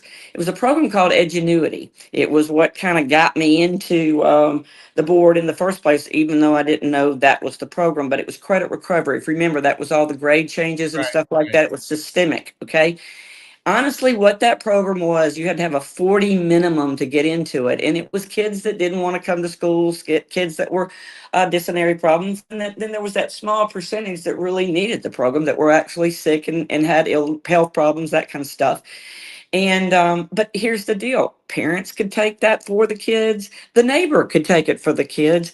And we had kids passing chemistry, no joke, in 3 days with a B. They had a 20 before they got in there, if that. And then they go in and take it in 3 days. I thought that, in fact, that was, let's put it out there. You got me on there. Melvin Brown, okay, our last superintendent. We had a awesome relationship. We really did. I was his fourth vote, no matter whether he stayed or goes, but he resigned. People need to remember, when somebody wants to resign, you don't stop them from resigning, because number one, it's a lawsuit. Okay. But the only time Melvin Brown and I went crosswise, there was only once, and it was over the program of Edgenuity. I wanted a new program called Schools PLP, which is a little bit more rigorous and made kids actually earn an education. He came to me 3 days before on September 13th, Friday the 13th. Okay, I'll never forget it. And he said, Lisa, he said, I'm off. I'm off by a week and a half. He said, would you be happy with doing Edgenuity, half Edgenuity, and half Schools PLP? You know what I said? I said, Dr. Brown, I said, I just want my foot in the door. I didn't make any, kickbacks or anything. And I'm not saying he got any kickbacks. I don't think he did. I never said he did. Okay. My whole thing was I wanted a rigorous program for our kids. That was our last fight. But you know what? I fought over that. And I want you to understand what Edgenuity cost us.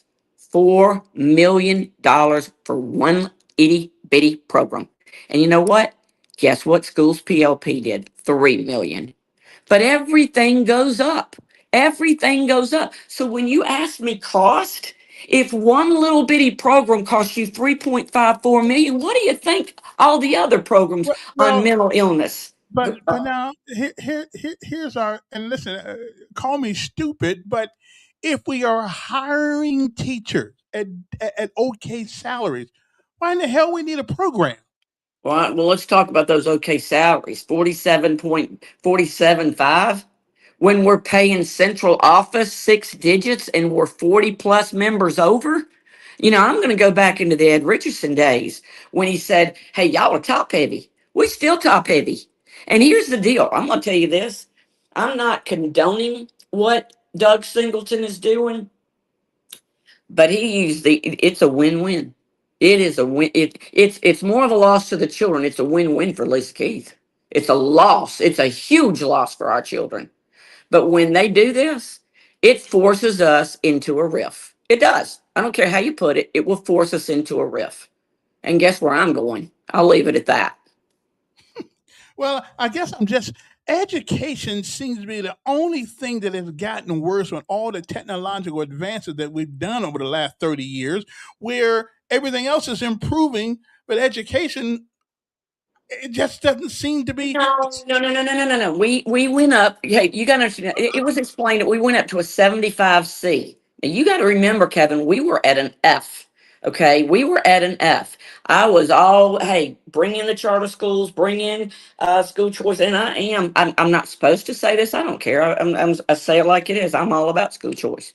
If a school isn't doing their job, it is ammo. It's a bullet for me to take to our superintendent and say, Dr. Zacchaeus Bird, do you see this principle that we had over here? It's not working.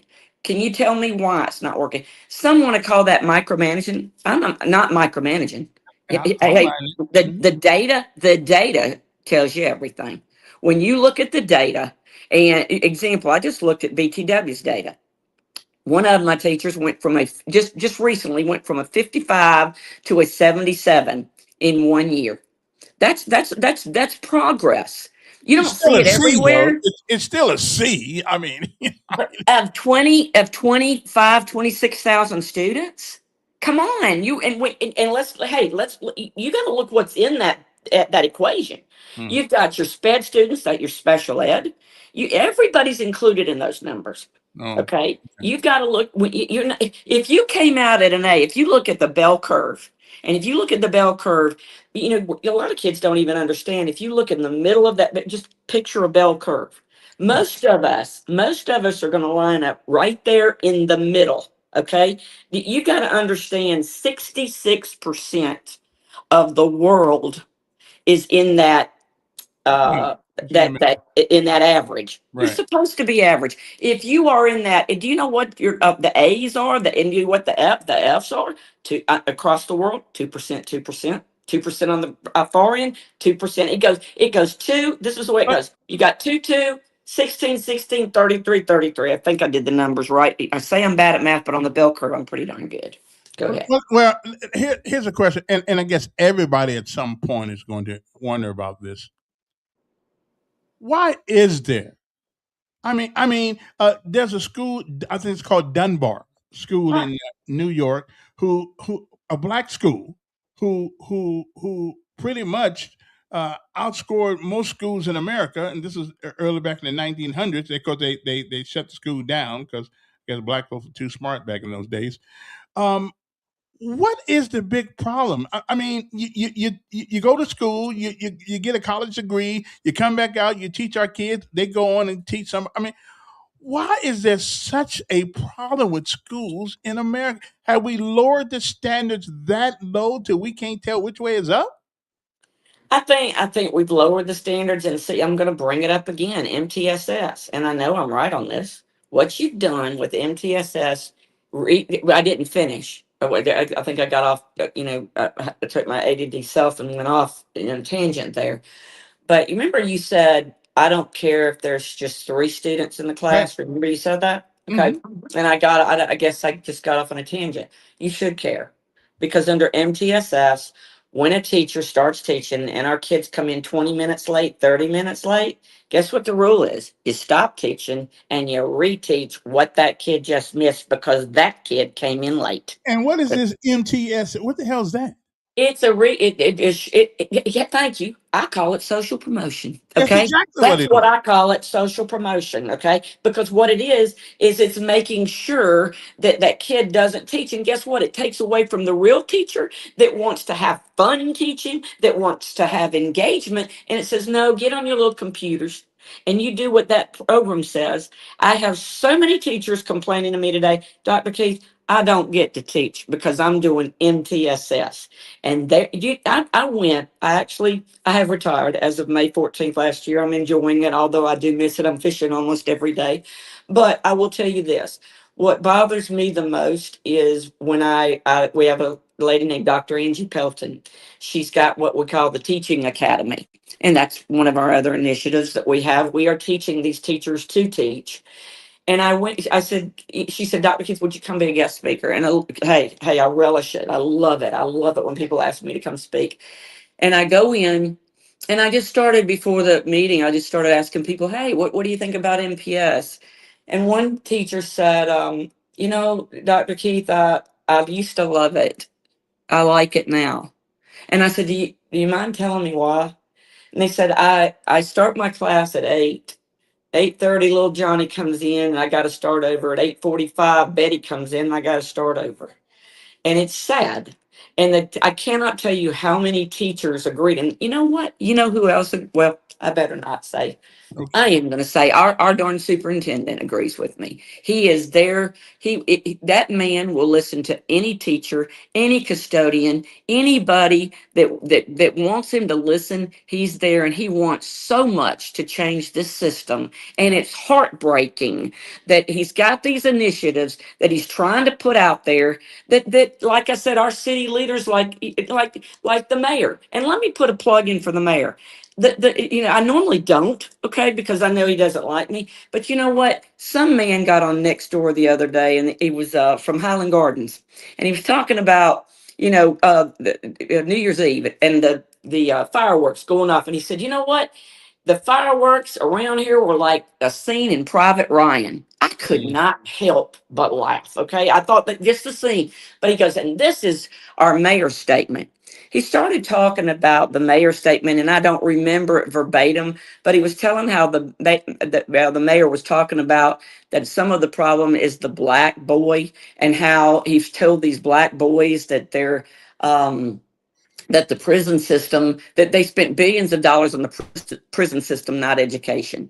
And you know what I responded? I responded with a very long text, and I think the man took it down because he couldn't believe that Lisa Keith answered him like I did. It was almost like we had a mayor speaking to his son. He was scolding those boys and trying to give those boys an outlook on life because the mayor cared. I think sometimes our mayor people take him wrong. We blow him up as this terrible person. We blame him for crime. And I'm not just saying that. If you listen to that speech, if you listen to the speech, I wished I had it in front of me. It was like he was talking to his own son. It brought tears to my eyes that even though he was talking to the boys that didn't have the parents that really did want to take the care, And he was trying to tell him, do you not understand? I'm trying to help you not be in that $1 billion penitentiary. Your life is worth more than that. Mhm. So it just amazes me that I felt and still believe that we can come together. That's what we need to do. And maybe Doug Singleton in the back of his head thinks, hey, I'm trying to do the right thing. The problem with my problem with Doug Singleton is back in March, he took our president and our vice president back there with city leaders and invited them down, took their cell phones away, brought them into a room behind closed doors and at a private meeting and threatened them. I call it a threat. And he did not, it's a threat. But when you're sitting there saying, don't you understand we give you money? Well, if you're saying that in March, and he's even saying that on his own Facebook page now, and on 1819, as we can take it anytime we darn well please. Well, you know what? Take it, Doug. Quit threatening and take it. And that's what he's doing. He is following through on a threat. It's personal at the children's expense, and that's what's shameful to me. Shame on Doug But Singleton. I will say this, man. We got too many programs. We got to pay for this program, that program. All we should have to do, like kids come to school, the teachers teach them, they send them home. We're already feeding them lunch. We're already feeding them lunch doing summertime. Well, I mean, the lunch and one of the meals that probably one of the only meals some of these kids get. The electricity that they walk to is some of the electricity that they only electricity they'll see for that day. I will not argue with you on the fact that I think we have too many programs. I think the good of what's going on is now I can sit down with me and the other board members, because some of our board members, I'm questioning right now, what were you elected for? Because I haven't seen a Facebook post. I haven't seen anything really. And I'm shocked that they're not in support. If they are in support, it's very low support. But aren't we taking? Yeah, but aren't we taking the fundamental responsibility of teachers away and making everybody a social worker?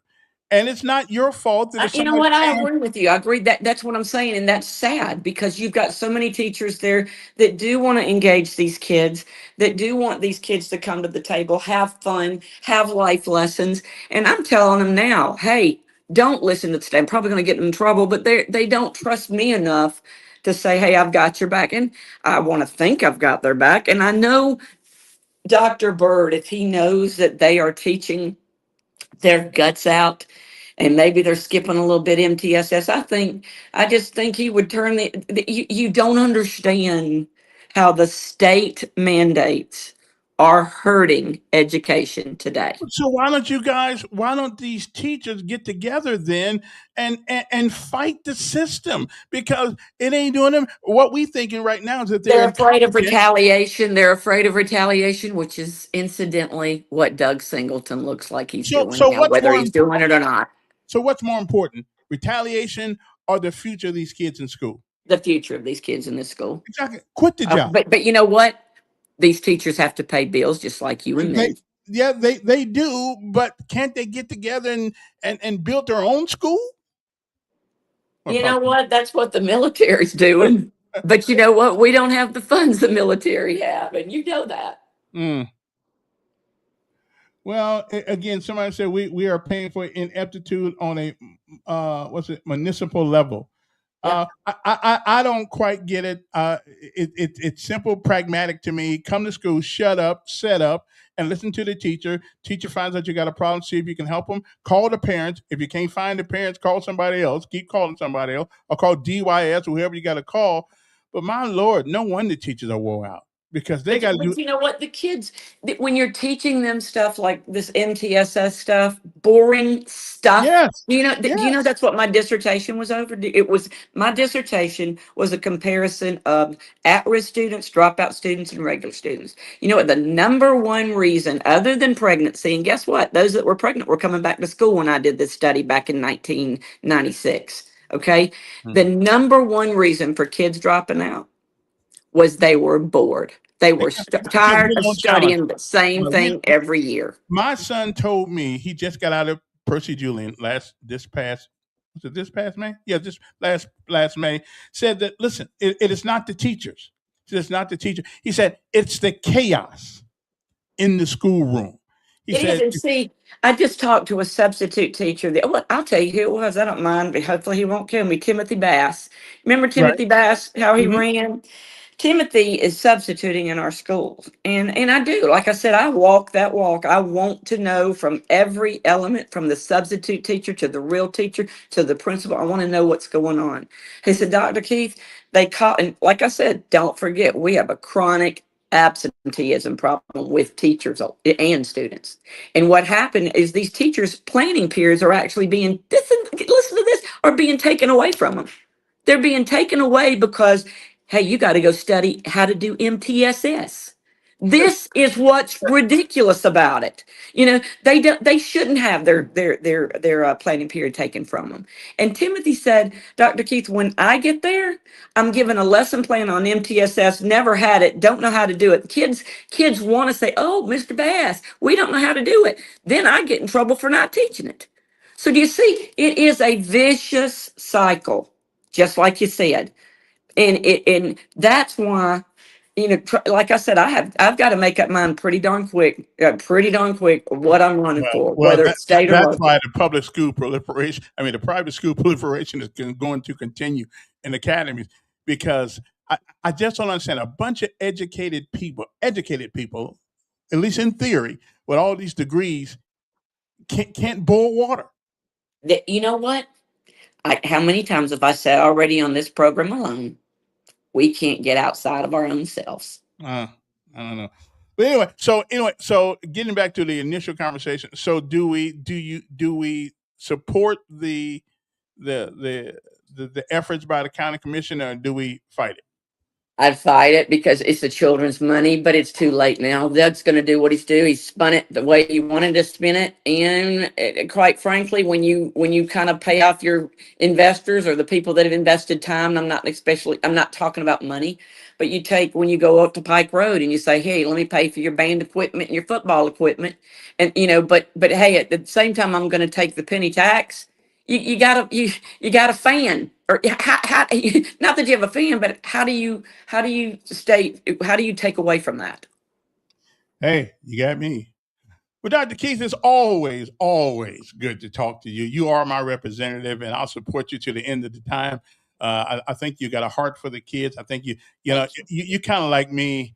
If it looks like mess, smells like mess, it's mess. Go ahead and tell them it's mess and get the toilet paper out. Exactly. Toilet paper for tears for the kids and mess for the others.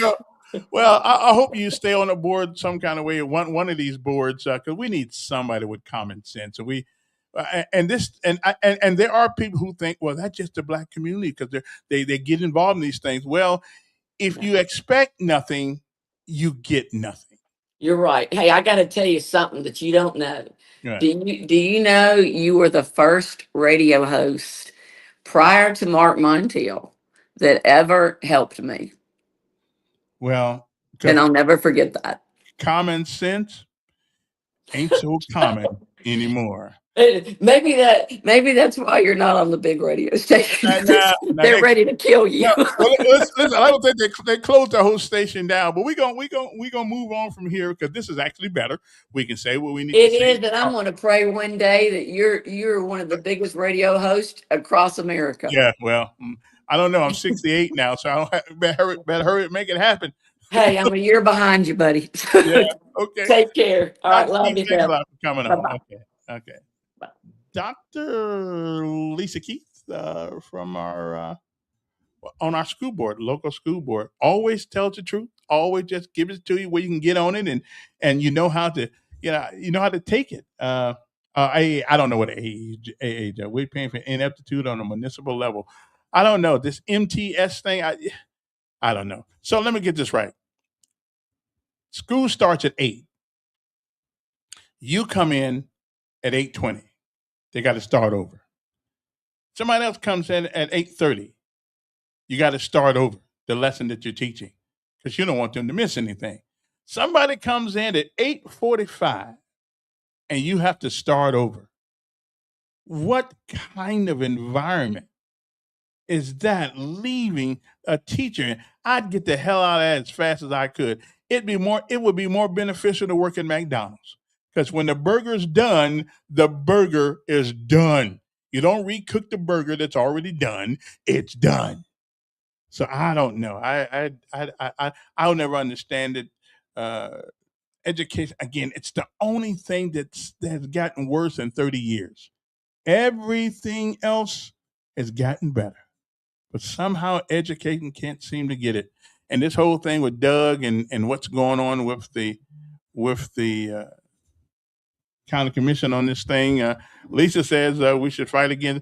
And now I forgot one thing though. We are building a lot of new schools, and Percy Julian's getting replaced. I think it's going to be up there on Coliseum Boulevard, someplace, or Federal Drive, or someplace up there.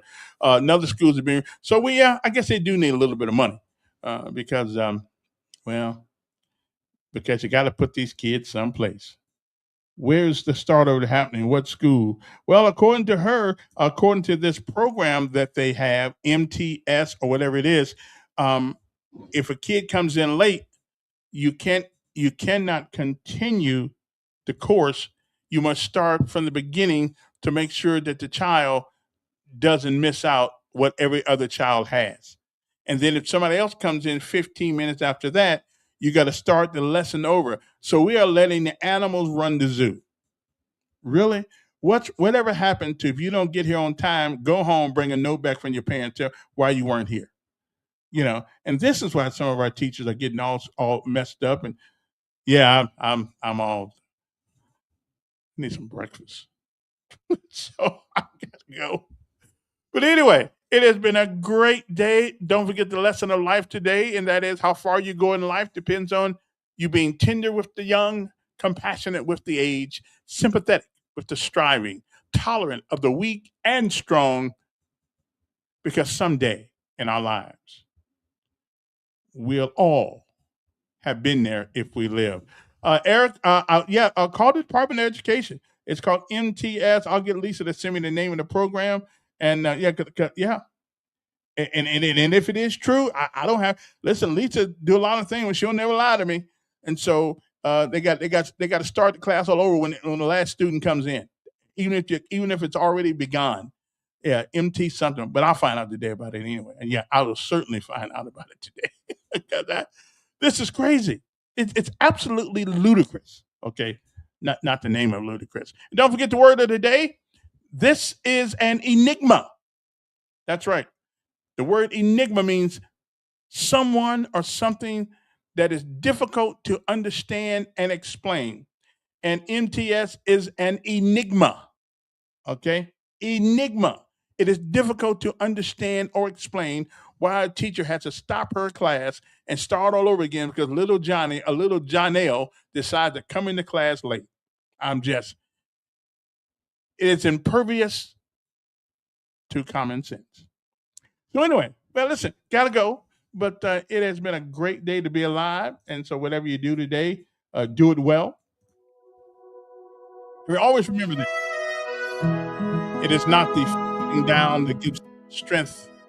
It is the getting up each and every time we fall. So keep getting up each and every time. Without resistance, the muscles don't get stronger. Good morning to you.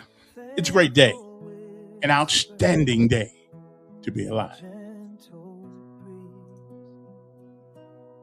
Grateful heart with such sweet